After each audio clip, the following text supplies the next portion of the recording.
bakit po kayo pumayag?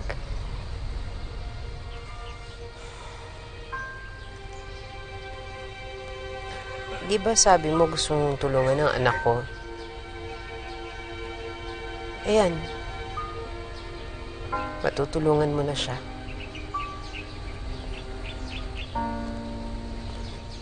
Pero hindi ko naisip na sa ganitong paraan. Sa paano? Sa pagbibigay ng sustento buwan-buwan? Hindi lang sa ganon ng maging magulang, Vivian. Tsaka naisip ko,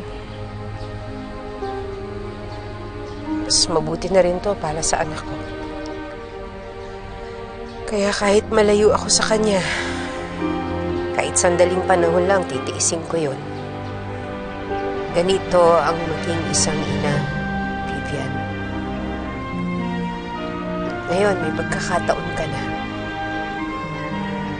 Subukan mo.